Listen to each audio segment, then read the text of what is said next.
sounds a little quiet this morning.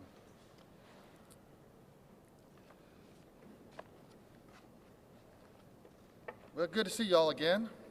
And just to let you know, yes, I did know what Gabriel Sterling was going to say yesterday, and that had our full support. He spoke it with passion, and he spoke it with truth. And it's about time that more people are out there speaking with truth. Perhaps wasn't the exact wording that I would have used, but you caught the essence of it, and he has my full support. I think we have a tremendous team. But also, Attorney General Barr has stated that he and the Justice Department, this is President Trump's Justice Department, has seen no widespread fraud. They have had multiple investigations like us, and our investigators have seen no widespread fraud either. Even after this office request that President Trump try and quell the violent rhetoric being born out of his continuing claims of winning the states where he obviously lost, he tweeted out, "Expose the massive voter fraud in Georgia." This is exactly the kind of language that is at the base of a growing threat environment for election workers who are simply doing their jobs. We will continue to do our jobs, follow the law, and follow the process. Now let's get into that process. Yesterday, there were special runoff elections in Georgia. Kwanzaa Hall has been elected to finish the remainder of the term of John Lewis. Congratulations, Congressman-elect Kwanzaa Hall. Sonia Halpern will represent State Senate District 39 in the coming session. And finally, Deborah Gonzalez will be the district attorney in the Western District, which is comprised of Clark and Oconee counties. And I had served in the House with Deborah Gonzalez. These elections were run by election and poll workers doing their jobs. This is a service to our community. These workers are your neighbors. You go to church with them, you shop in the same stores, and your kids go to the same schools. They don't deserve what is being thrown at them. Now, on to the recount. We have had about 110 counties that have finished their work. In our continuing conversations with the counties, we anticipate all of them will make our midnight deadline. We'll be putting up the reporting site up at 2 p.m. today. We have seen no substantial changes to the results from any counties so far. And that's what we expected. And I think that's what most other people have also. And I want to thank again all those hardworking election officials in all 159 counties who continue to do so and continue to do their jobs methodically and professionally. For January 5th, we are at 983,735 absentee ballot requests so far. And counties have already accepted 11,474. LNA testing, logic and accuracy testing, will begin this week for the early vote for this election that begins in only 12 days, all across Georgia. I believe that January 5th is where people should be expending their energy. We need to look ahead. The control of the United States Senate and a statewide Public Service Commission seat are at stake. Now, on Monday and Tuesday, what we've been talking about is some of these outside independent groups contacting people. And what they said is they were using our voter file. But that's not true. Here's something that came to our house yesterday. We got 3 of them, all from the same organization. And it's to my son, Brenton J. Raffensperger, who passed away 2 years ago, almost 2.5 years ago. He's not on our voter files here in Georgia. We checked. So I just want to let you know that what they say can't be supported by the facts on the ground, and we have proof in our own home. And so we're calling that out. We called it out Monday and Tuesday. This came yesterday.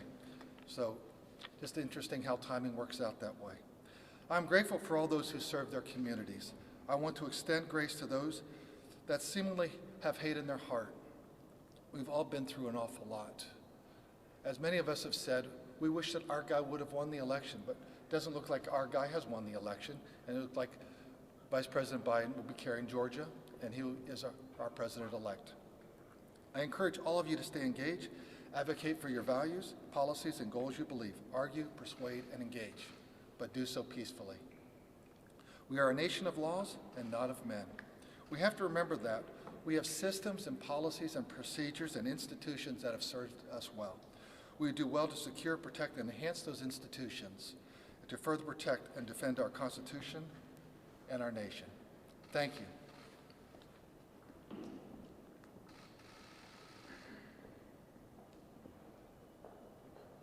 Good morning. I'm Gabriel Sterling, the Voting System Implementation Manager in the state of Georgia. Just one minor update on the specifics around the recount.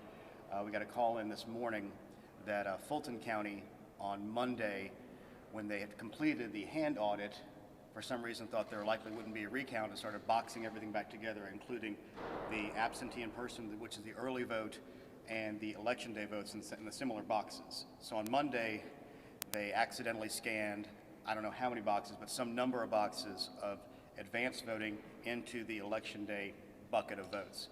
So their plan right now, when they discovered this, is they're going to do their plan today, which is to scan through the largest amount of ballots, which is the absentee in person, and then at the end of the day, rescan all of those ballots that they had scanned originally on Monday, which is the smallest amount of ballots, which is the election day, about 53,000.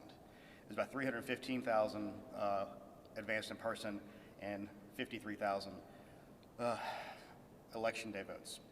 They should still make the deadlines. They have 17 scanners going. They got started about an hour late this morning. And just to respond to the Fulton elected officials saying, show us some proof, there's some proof. I mean, it's just consistently having things like that, and they just stack up and they onto each other, and it cascades. And again, they're the largest county. They have special situations they have to deal with. They have more to deal with than anybody else, but I think one of the biggest things we've seen is they have generals and they have privates and they have very little management in the middle of those things to have the processes in place. And that's one of the things we continue to see there. It's unfortunate. All of our counties had a lot on them, as the secretary said. I mean, most of these people didn't sign up for this. But those are the details we have on that. As the secretary said, we're going to be launching the ENR site, election night reporting site, at 2 o'clock today. You'll get to see everything that exists as it's already been uploaded, and they'll continue to upload through the night.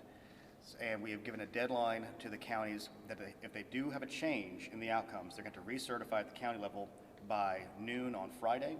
And then we take all those changes in, we will then certify that afternoon. And as I understand at that point, that the governor may then have to recertify again and send that up to the electors list again to DC. So with that, I'll take any questions. Justin. If there's a federal lawsuit being filed against the Secretary of State's office today saying you improperly purged 198,000 people from the voter rolls, did you purge 198,000 people from the voter rolls who shouldn't have been? I'm going to go with no. Can you expand on that? Is there any evidence? Frankly, I've not seen or heard of this lawsuit yet, but we follow federal law, which basically says there's a window of 90 days before any federal election. And for Georgia, essentially, we had the presidential preference in March. This is from the purge last year. And let's not call it a purge. It is federally mandated list maintenance. No one's getting purged. And let's be very clear on this. Your name remains on our books. If you move away to Georgia and you move back, you get the same voter ID number. We know who you are. Nobody's being removed who's not supposed to be already removed. There are 3 ways to get on that list. And I'm probably going to forget one at this point because it's been a while since I had to talk about this, because in 2020, we don't do any list maintenance. You die, so then you're off. There's NCOA, the National Change of Address, and that gets loaded on, and we look at those things to compare the ones that are there. There's the return mail, which is if the elections office, the county elections office sends you something and it gets returned to them, they then send you another letter saying, hey, are you still there? And if you don't answer that, then you get put on the inactive list. Then it's like, depending on where the election cycles fall, and the new law we passed in 2019, it's either 7 or 10 years before you get removed from being an active or inactive person. You go to canceled status. So I'm going to go with no on that. I know our processes and procedures, and I'm shocked to even hear that anybody's even attempting to do that at this point when we have so many bigger fish to fry. Yes, ma'am. I'll find out. I didn't read I just saw that this morning when I walked in. He was not happy about that. Yes, sir. Have you heard directly from the President or the White House since your comments yesterday? Me? No. Seriously doubt I will. I do not believe he has either. I mean, you saw the response to the tweet about what was stated here yesterday, and it was simply to ignore it more than anything and to keep on doing what he was doing. Anybody else? Yes, right.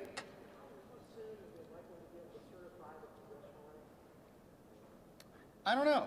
I think we have to do it within 7 days, but we still have to do the ballot run. There's several steps we got to go through, but it'll be pretty quickly. And then once he gets certified, he can go up and get sworn in for the remainder of the term, which will be up until, I guess, the swearing in of Nikema Williams. Emil.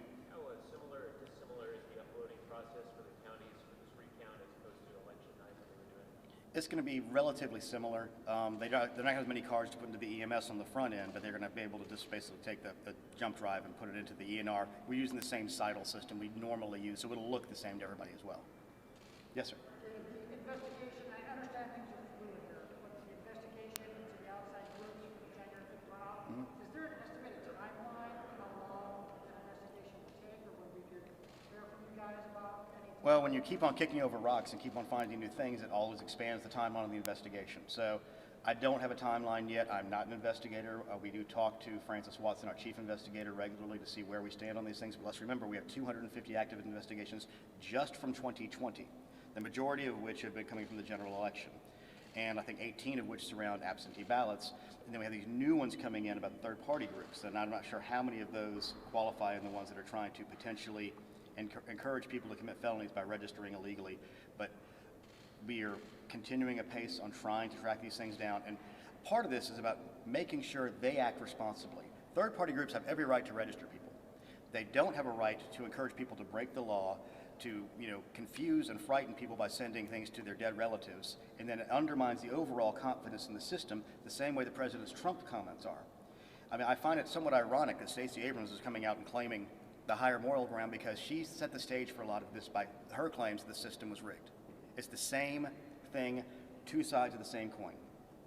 And both of them undermine the system, and both of them undermine democracy.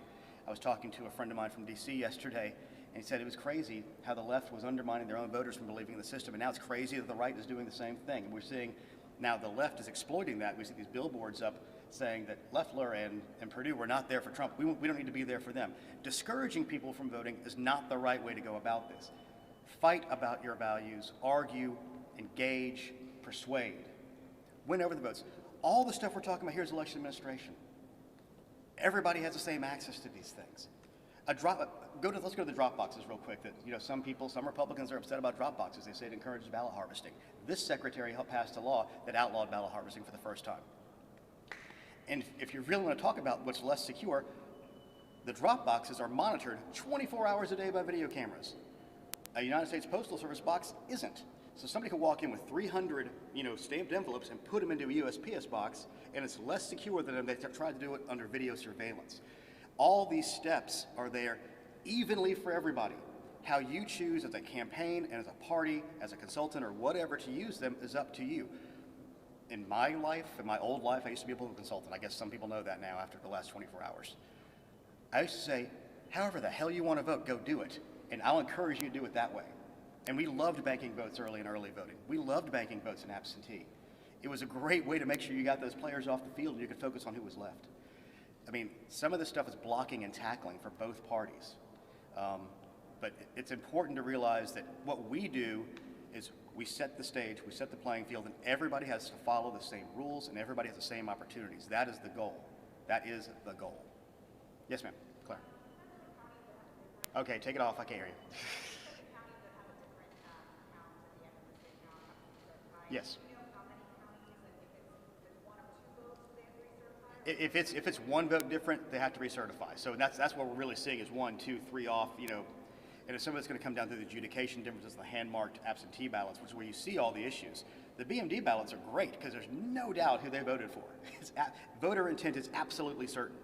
But the hand-marked paper ballots are the ones where we see adjudication, look at it differently. There might be an overvote that wasn't caught before or adjudicated slightly differently than it was in the earlier, both the hand audit and the earlier count. So if it's off by 1 vote difference, they have to recertify that particular election.